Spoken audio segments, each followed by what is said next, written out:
señoras y señores, La Tertulia en este lunes que es 17 de febrero del año 2025. Hoy les proponemos una edición especial de La Mesa de Análisis Político. ¿Quiénes nos acompañan? Bueno, acá en estudios, Fernanda Boidi, buen día. Buenos días. Y Camila Ceballos, ¿cómo te va? Muy bien. A distancia, Ernesto Nieto en Salto, buen día. Buen día, ¿cómo andan? Y Federico Irazábal, allá por México. Buen día para todos. Vamos al primer tema. En realidad los dos temas que vamos a abordar hoy están muy conectados, pero les propongo primero este enfoque. La 50ª legislatura quedó oficialmente inaugurada el sábado pasado y de ese modo entró en la recta final el largo periodo de transición de gobierno. Con la instalación de las dos cámaras quedó a la vista una primera foto de la configuración que tendrá este nuevo Parlamento, que presenta una renovación significativa con casi 2/3 de debutantes. De todos modos, esos números pueden cambiar porque no todos los nombres que asumieron este fin de semana se mantendrán en sus bancas. Varios de ellos pasarán a ocupar a partir de marzo cargos en el Poder Ejecutivo y en otros organismos del Estado. Algo de esa fugacidad quedó reflejado en el acto protocolar de despedida de Alejandro Sánchez, que ejerció brevemente como presidente del Senado para tomar juramento, o mejor dicho, promesa a los otros miembros de la Cámara Alta, y después presentó su renuncia porque será el próximo secretario de la Presidencia de la República. Sepan que ha sido un honor ser parte de esta casa con todos los aprendizajes a lo largo de estos años. Gracias a todos mis compañeros, a los funcionarios y a todos los legisladores de la legislatura anterior, y desearle el mejor de los éxitos a todos los legisladores en esta nueva legislatura. Gracias por el aprendizaje.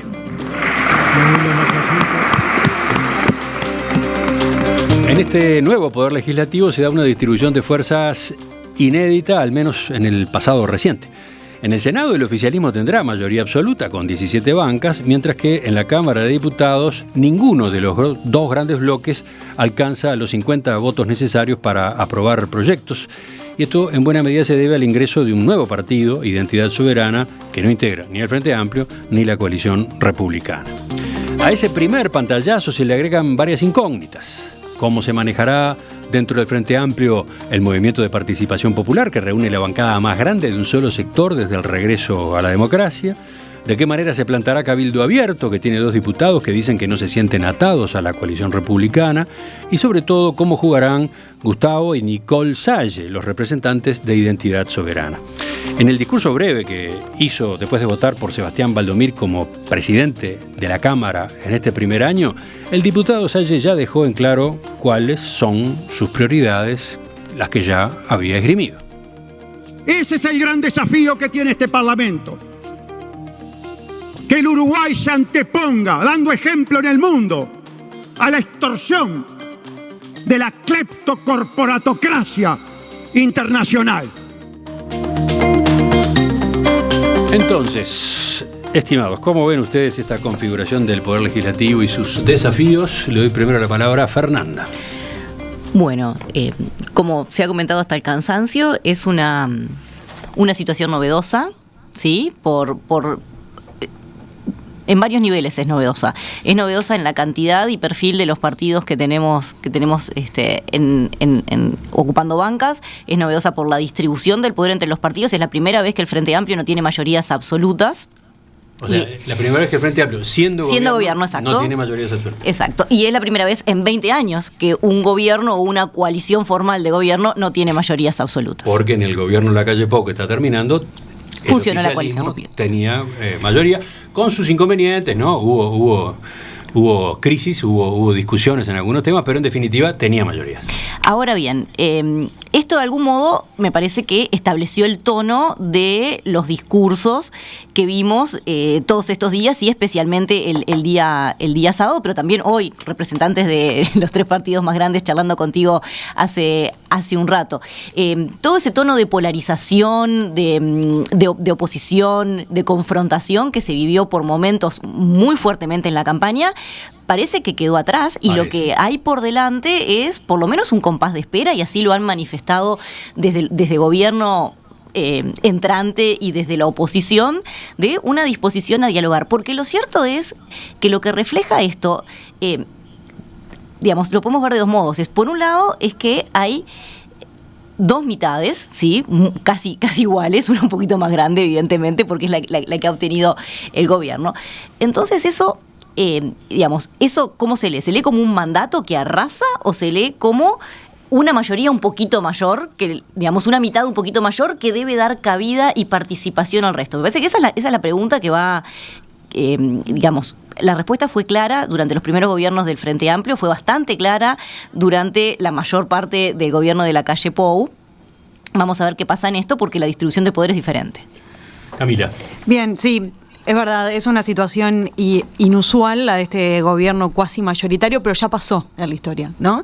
Pasó en el 46 con el gobierno de Tomás Berreta y Luis Valleverres, y también pasó en el 62 con el segundo colegiado blanco.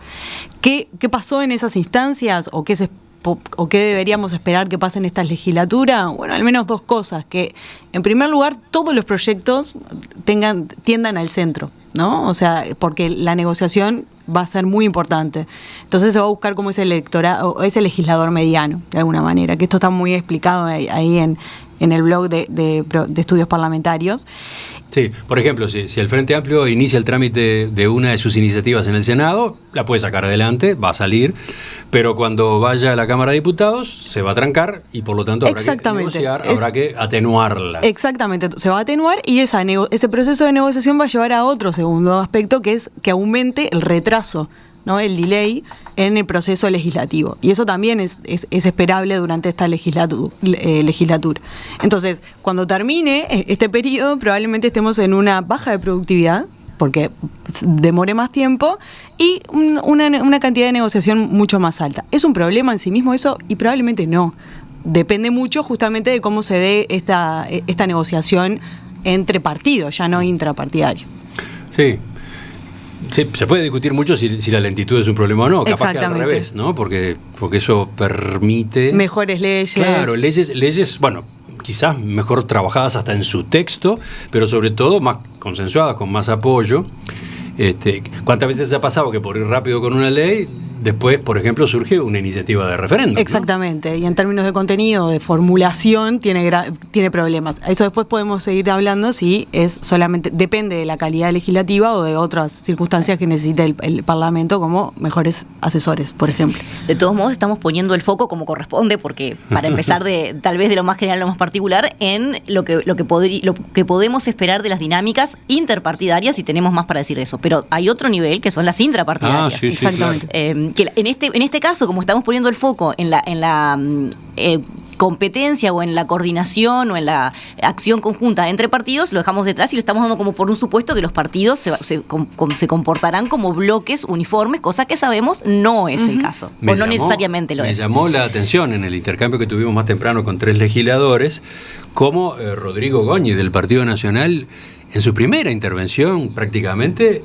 explicitó su preocupación por cómo va a funcionar la coalición republicana. Perdón, sobre si va a funcionar o no como coalición en el Parlamento, ¿no? Como que eso es algo que hay que encarar de manera urgente, ¿no? Pero incluso por un nivel por debajo, las distintas fracciones dentro de los diferentes partidos, el Frente Amplio y el resto de los partidos de la oposición. Y solo un breve punto después para hablar con los compañeros es: además tenemos que incorporar la dimensión que puede llegar a hacer el Poder Ejecutivo tratando de negociar con distintos sectores de los distintos partidos para que las leyes salgan, ¿no? Una cosa es la negociación que se da entre los legisladores, pero otra cosa es cuando el Poder Ejecutivo quiera pasar sus leyes. Y ahí va a ser otro tema. Vamos con Ernesto Nieto y una visión desde el litoral. Bueno, para no repetir, comparto mucho de lo que se ha dicho y además hemos tenido informes en tu programa y en muchos medios, ¿no?, sobre las particularidades que va a tener este periodo, algunas desde el punto de vista casi que estructural, la cantidad de renovación, otras en lo que tienen que ver con la composición de, bueno, esa cámara donde hay mayoría, esa otra cámara donde no, pero de las cosas que a mí me dejaron, bueno, lo primero, la primer señal fuerte, ese llamado a la necesidad del diálogo. Ojalá que dure, porque hemos tenido otros periodos en donde cuando se asume hay como una especie de protocolo y de casi que simbolismo fundacional de la democracia en el Parlamento, y bueno, después no necesariamente eso dura demasiado, Es cierto que ahora hay otras necesidades, hay que tener votos. A mí me gustaría señalar algunos puntos que los vamos a poder desarrollar seguramente, que tienen que ver con las minorías. Porque, bueno, Gustavo Salles se salió con las ganas de decir cleptocorporatocracia y algunos de sus otros términos que tiene. El tema está en, bueno, ¿cuál va a ser la postura de esa visión tan radical sobre el mundo, sobre las élites, sobre Uruguay, cuando se discutan cosas muy concretas, muy concretas? Entonces, bueno, tenemos una caja profesional que requiere ya no parches, que requiere una reforma muy puntual y en poco tiempo, en un par de meses, 3 meses, requiere hay que dar solución. Cirugía mayor. Sí, bueno, ¿cómo va a actuar la corporatocracia ahí, no? Ver para qué lado se va a inclinar, qué tipo de acciones se van a tomar. Pero también hay otras minorías que son minorías al interior de los partidos, y esto lo relaciono con algo que recién mencionaban. Bueno, es mucho más fácil ser oposición cuando se tiene cargos para repartir y estar en el gobierno, a veces ser, coalición, que ser una coalición opositora. No es tan fácil ser un grupo de 4 o de 5 eventualmente partidos y conformar una coalición parlamentaria opositora. Y creo que de allí viene en parte la preocupación de Goñi y de muchos otros actores que lo han manifestado como una preocupación. Y seguramente la primer señal que recibieron es de más preocupación todavía, porque si ya tuvieron señales de preocupación, por ejemplo, con algunas acciones del senador Bordaberry, bueno, la presentación y el desmarque de un conjunto de leyes ya de entrada nada más de un sector mayoritario del Partido Colorado, bueno, creo que va a ser todo un equilibrio que van a tener que tener esas minorías adentro de una posible coalición. Y bueno, vamos a ver por las dudas para que los oyentes que capaz que se perdieron alguna noticia entiendan lo que acaba de decir Ernesto. El senador Pedro Bordaberry presentó el sábado mismo, una vez que quedó ungido como integrante de la Cámara Alta, presentó 17 proyectos de ley, ¿no? 17 proyectos de ley en asuntos que siempre ha estado manejando él en los últimos tiempos. Pero claro, eso que por un lado tiene una lectura positiva, ¿no? Iniciativa, aporte. Por otro también se puede ver como una señal de que entre los dos grandes sectores del Partido Colorado la coordinación no anda demasiado bien, ¿no? Como que cada uno está marcando su perfil, ¿no? De que se cortó solo. Sí. Y ojo, algo similar pasa en el Partido Nacional, ¿no? La relación entre Alianza País, que fue el sector del partido más votado en octubre, y Aire Fresco, que había sido hasta entonces, digamos, la mayoría dentro del partido y en octubre quedó en un segundo lugar.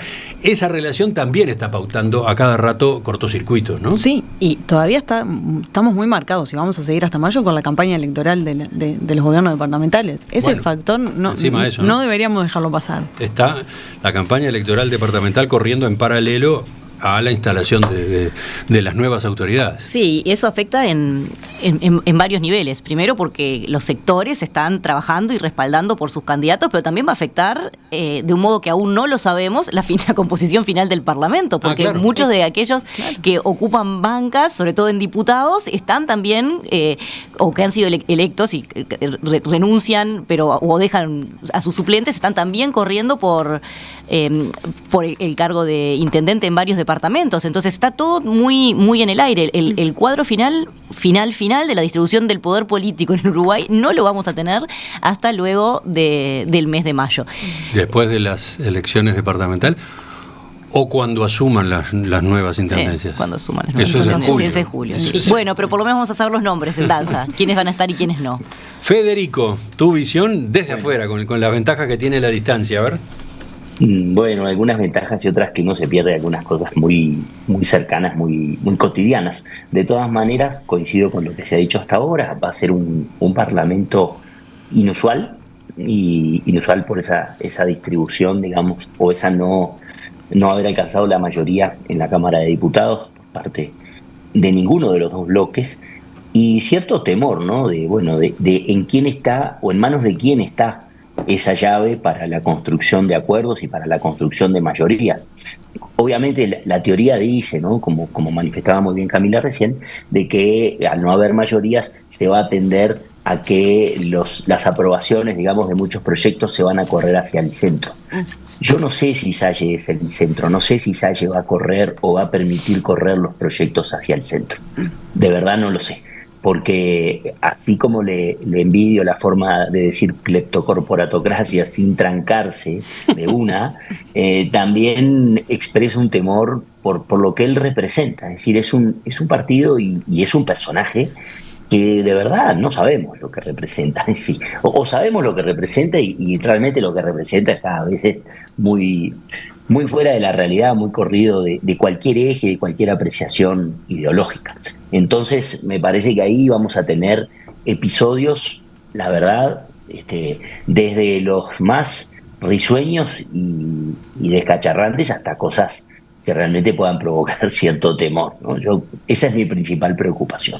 Pero sí destaco el discurso. Entiendo lo que decís sobre lo incierto del posicionamiento y de las posturas de Gustavo Salle, de Identidad Soberana, pero quiero volver a lo primero que decías. ¿No estás seguro de que entonces las leyes terminen corriendo hacia el centro? Porque ¿cómo juega una cosa, cómo juega Salle en este sentido? A ver. Digo, porque Salle en muchas de sus posiciones nunca va hacia el centro. No, sí. no representa un bloque que pueda tener posiciones de centro. Sí, pero bueno, supongamos, se negocia sin él y se aprueba sin él las leyes. Se saca del medio. Bueno, y cuando es con él. Claro, bueno, cuando es con él. Tener que ser con él. Por eso digo, cuando sea con él, entiendo que tal vez los proyectos no sean corridos hacia el centro, sino hacia cualquiera de los dos extremos, porque creo que Identidad Soberana se puede parar en uno o en otro sin ningún problema.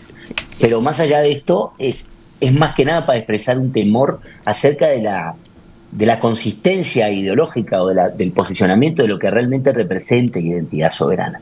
A los demás jugadores ya los conocemos, ya sabemos quiénes son. Está bien, Bordaberry se desmarcó el otro día del Partido Colorado, pero están atados por determinada institucionalidad y por determinadas reglas de juego y determinados procesos, experiencia. Entiendo, Bordaberry va a ir por el récord de proyectos presentados como ha tenido en toda la legislatura donde ha participado. Si el sábado ya metió 17 en toda la legislatura, me imagino que va a ser una cantidad importante, se va a notar mucho su trabajo, que es muy destacable. Pero de todas maneras, a mí es ese jugador, porque en realidad en el periodo anterior, Cabildo Abierto era como la incertidumbre. Cabildo Abierto era ese jugador que a la coalición le complicó en algunos momentos su posicionamiento, ¿no? Siempre era como, bueno, a ver si Manini se corría o no se corría de estos posicionamientos, de estos postulados, y salvo en algunas excepciones actuó dentro de la lógica de la coalición. Creo que fue Fernanda también que manifestaba un poquito eso, ¿no? Cómo se van a comportar al interior. Y es verdad que no es lo mismo ser una coalición de gobierno que ser una coalición opositora. Y va a existir en muchos casos la tentación de algunos de esos miembros de la coalición de poder apoyar algunos proyectos que el Frente Amplio proponga. Y se van a necesitar solamente 2 votos, así que a veces incluso no va a ser necesario que todo un partido preste los votos para la aprobación de ese proyecto, sino que alguna fracción de ese partido pueda prestar los votos. Por lo tanto, bueno, vamos a tener mucha negociación, vamos a tener mucha discusión, mucha conversación, y a esto, para cerrar ya, traigo mi interés o mi destaque del discurso de Valdomir, que creo que fue un muy buen discurso, creo que fue un discurso muy ajustado a los tiempos que se vienen y al momento en el que estamos. Un discurso llamando al diálogo, llamando a la colaboración, diciendo que muchos partidos se podrán sentir ganadores, en algunos casos, al no prestarse a colaborar con los demás, pero que en definitiva los que van a terminar perdiendo y la que va a terminar perdiendo es la democracia uruguaya. Haciendo alusión además a un momento terrible de la historia, que es la apertura de sesiones parlamentarias del último periodo antes de la dictadura, presidido por Gutiérrez Ruiz, ¿no? Es decir, a mí los 2 momentos históricos a los que alude Valdomir, por un lado me dejaron muy preocupado y por el otro lado me dieron cierto optimismo, ¿no? Los 2 momentos históricos, decís, porque el primero fue ese año 1972, discurso de Héctor Gutiérrez Ruiz, y el otro fue 1985 y la alusión a la figura de Flores Mora, que es un imprescindible, es una figura de una estatura política tremenda, muchas veces postergado, la mayoría seguramente de quienes nos escuchen hoy o lo tengan olvidado o no lo conozcan, y comparto la recomendación de la recopilación de textos que hizo la Cámara de Representantes acerca de todos sus trabajos escritos en 3 tomos. La verdad que en términos de preservación de la democracia y de defensa de la democracia hay muy pocos como él. Y la verdad que... Sí, recordemos que Flores Mora casualmente falleció el mismo 15 de febrero del año 1985, ¿no? En la jornada en la que un rato más tarde se instalarían las cámaras, las primeras cámaras votadas por la ciudadanía después de la dictadura, ¿no? Entonces, a ver, bueno, una cantidad de puntos mencionó Federico en su intervención, y acá veía que las dos, Fernanda, Camila, las dos tenían algo para decir. Sí, la coalición republicana va a funcionar de un modo claramente muy distinto. Para empezar, porque cambió su rol en la día de gobierno oposición, cambió su peso. No está el presidente de la calle Pou, que con aquella estrategia de pico a pico y redondilla fue quien la articuló desde el Ejecutivo. Claro. Entonces... ¿no va a estar? ¿O va a estar? Bueno, no está en el Parlamento. No va a estar en el Parlamento. No está en un rol... oficial visible, no sabemos cuál va a ser el rol del presidente de la calle, pero bueno, a priori no estaría. Ahora, la propuesta y la preocupación de Goñi tienen mucho sentido, se requiere una coordinación. También es verdad, y en esto creo que al menos yo quiero abrir un compás de espera. Cuando se instaló la primera coalición republicana, todos teníamos muchas dudas y todos les teníamos como poca fe a la lealtad de Cabildo Abierto para con la coalición, porque era un jugador nuevo, porque en declaraciones de Manini y de otros dirigentes se mostraba como mucho más orejano en algunos aspectos. Sin embargo, fue muy claro el comportamiento de Cabildo Abierto respecto de que por adentro del acuerdo, todo, por afuera del acuerdo, veremos. Bueno, a mí se me ocurre que ese acuerdo de coalición republicana al que aspira Goñi seguramente pueda existir con acuerdos mínimos, digamos, con un rol diferente. Hay que gestionarlo, hay que negociarlo. Hay que negociarlo y seguramente se irá, si esto existe, yo creo que seguramente se irá adaptando con el paso del tiempo, pero lo mismo le va a pasar al gobierno. Yo creo que los acuerdos para las leyes van a ser mucho más trabajosos porque las mayorías se van a ir surciendo. Hoy temprano hablaban de eutanasia. Bueno, seguramente salga con votos de acá, votos de allá, e incluso aquellos quienes se oponen. Rodrigo Goñi, probablemente el que más, ha declarado ya que está dispuesto a participar de la elaboración del proyecto para minimizar los daños de que ese proyecto se aprobara en su visión. Entonces yo estimo que va a haber mucho más ardua tarea legislativa. Sí, totalmente. En ese sentido de la ardua tarea legislativa y de la negociación que está detrás, a mí me gustaría bajarle un tono al perfil que pueda llegar a desarrollar Salle. Bueno, ¿sí? Eso quería preguntarle, porque uno Salle, de los puntos que desarrolló recién Federico, el factor Salle. Claro. Hasta ahora no lo habíamos encarado. A ver. A mí con todo respeto, una de las cuestiones que presenta el discurso de Salle es su inconsistencia, ¿no? Es un discurso que no es para nada consistente. Por momentos parece absolutamente conservador, por otro momento que tiene corre por izquierda al Frente Amplio. Entonces, una cosa es lo que sucede hacia afuera en términos políticos de su discurso y otra cosa es cómo Salle e Identidad Soberana se tienen que adaptar a los incentivos que propone el Parlamento para sobrevivir. Porque no va a ir con el megáfono, no va a poder hacer un Facebook Live en las comisiones porque no se puede. Entonces, una cosa es lo que él haga para cultivar su electorado y lo que pueda transmitir hacia afuera, y otra cosa es cómo va cediendo a las negociaciones que son políticas y que son necesarias y que la política requiere de eso, ¿sí? Entonces, a mí me parece que son dos votos importantes, pero que el Frente Amplio, en este caso, los puede encontrar por otro lado, justamente porque irá negociando con legisladores quizás cediendo en su agenda territorial o departamental, como le sucede a los representantes, a los diputados, y en algunas circunstancias apelará a otras características de Salle, quizás el diálogo, no sé qué, pero me parece que hay que bajarle un poco el protagonismo a Salle. A ver. ¿No? Con la misma lógica puede... No, yo coincido, pero la misma lógica aplica para eventualmente acuerdos puntuales de Salle con la coalición republicana. Totalmente. O sea, ¿tiene poder de veto? Sí, tiene cierto poder de veto porque tiene 2 votos que lo precisan todos. Claro. Eso es real. Ahora, probablemente sea mucho más pragmático de lo que estamos sospechando. Sí, coincido. Sí, totalmente. ¿Y tú, Ernesto, qué decís del factor Salle, Identidad Soberana, sus 2 diputados? No, algo mencioné hoy al principio, que me parece que en los temas concretos del Uruguay no va a ser siempre fácil colocar a la cleptocorporatocracia como argumento. O sea, tenemos temas muy puntuales en donde la palabrita compleja es difícil de incluirla en una discusión. Quisiera agregar algo, saliéndome un poco de Saya. Me parece que los compañeros dijeron todo más o menos lo que por lo menos yo tendría también para decir. Es que hay un factor que no es igual, no solamente que en una Cámara hay mayoría para el gobierno y en la otra no, pero es que en la Cámara en donde no tiene mayoría el gobierno sí hay una situación territorial que es muy particular. La Cámara de Representantes no es la representación, no tiene una representación igual que la del Senado.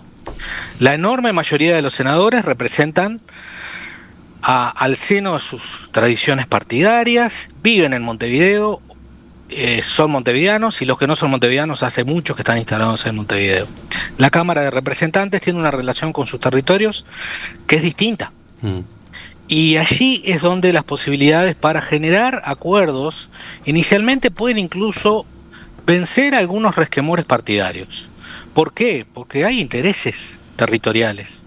Y los intereses territoriales muchas veces, bueno, tienen problemas con los intereses partidarios. Entonces, y ahí juega incluso el correlato de los diputados con los intendentes de los respectivos departamentos. Y los intendentes, a su vez, o muchos de ellos tienen una historia de buen relacionamiento con quien va a ser presidente de la República, Yamandu Orsi, ¿no?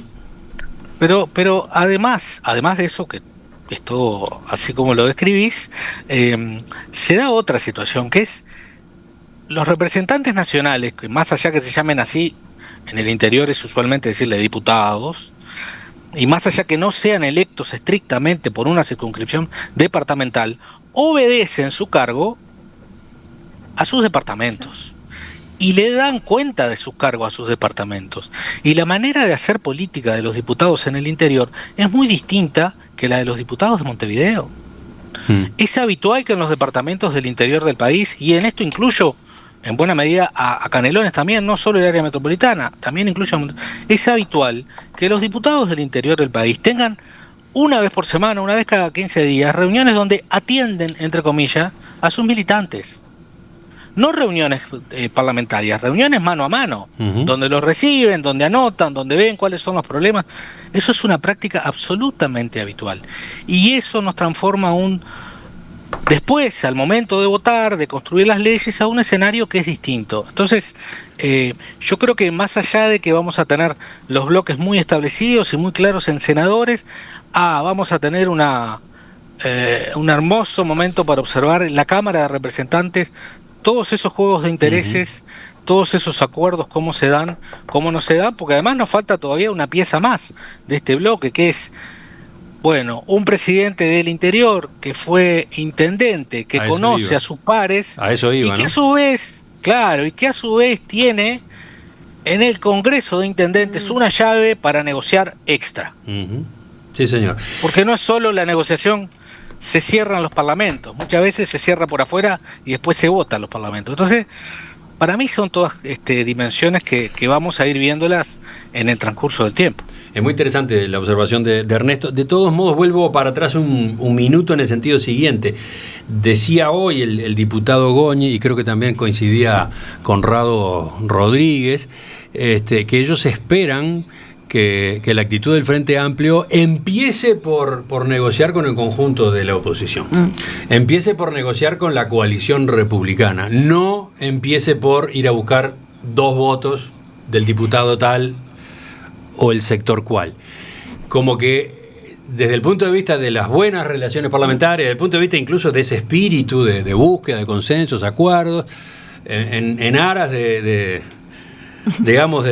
un periodo que sea constructivo, ellos esperan que el Frente primero negocie con la oposición en su conjunto. Y bueno, si la oposición en su conjunto no puede tener una postura, porque esa era la inquietud de Goñi, bueno, entonces sí, obviamente quedará la cancha libre para que el oficialismo negocie con un sector o con el otro, ¿no? Sí, ahí la pelota está en los partidos que conformarían la coalición republicana, que como tal no existe, ¿no? O sea, existe los partidos que la conforman, pero no ¿Qué decís, Fernanda, sobre esos pasos, sobre el orden de las negociaciones? Y habrá que ver además, creo que algo que seguramente discutiremos en un rato, con qué temas sustantivos empieza la agenda legislativa, también va a determinar cómo se trazan estos caminos. Ajá. Porque hay temas en los que seguramente hay acuerdo. También se menciona muchas de las leyes que hacen al funcionamiento cotidiano de la política pública uruguaya salen por amplios acuerdos o unanimidad, pero los temas, digamos, difíciles, los que generan posiciones encontradas o los que suscitan posiciones encontradas, bueno, ahí habrá que ver qué camino se sigue. Y seguramente no haya un único camino de parte del Frente Amplio de tratar de imponer su agenda, ni una única manera de la oposición de buscarse hacer espacios. Para terminar, les traslado una pregunta que llega de la audiencia y que yo también me he hecho, así, brevemente. ¿Tienen alguna lectura de la ausencia del presidente Luis Lacalle Pou el sábado en el Parlamento? Porque estuvo el presidente electo, ¿no? Estuvo Yamandu Borges, estuvo la vicepresidenta electa, hubo expresidentes, Sanguinetti, Mujica, pero el actual presidente no se acercó. ¿Significa algo o no? Yo no tengo claro. Ahí va, eso. Si en las anteriores aperturas de legislaturas han estado presentes los presidentes. En general se cuida mucho la presencia del presidente dentro del Parlamento, ¿no? Cada vez que el presidente tiene que ir al Parlamento, por algunas circunstancias, como un tema de mucho cuidado. No recuerdo sinceramente. ¿Tú, Ernesto, le das alguna importancia? Otro apunte, creo que esta es la primera vez que ningún expresidente va a ocupar banca desde el retorno a la democracia, ¿no? Sí. Sí, el sábado pasado mismo se procesó la renuncia de Lacalle Pou a su banca en la Cámara Alta, ¿no?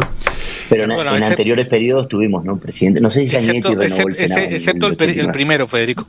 Exacto, no sé si Sanguinetti, pero no lo cuento porque es el primero, pero sí. Ahí creo que Sanguinetti no renovó. Sí, pero el resto, el presidente siempre se reservó, sí. salvo Tabaré Vázquez. No tengo ninguna interpretación, no quiero ser tan maquiavélico como para pensar que el presidente no fue para que justamente notaran que no estaba, porque no tengo ninguna buena razón para pensar eso, pero creo que quizás es simplemente que el 1 de marzo él junto con Orsi van a ser los protagonistas excluyentes y ya está, ¿no? Ya seguimos. Les propongo que pasemos en esta edición de la Mesa de Análisis Político a un segundo ángulo vinculado con la legislatura que acaba de instalarse y empieza a correr. Iremos en ese caso por la agenda, si les parece bien.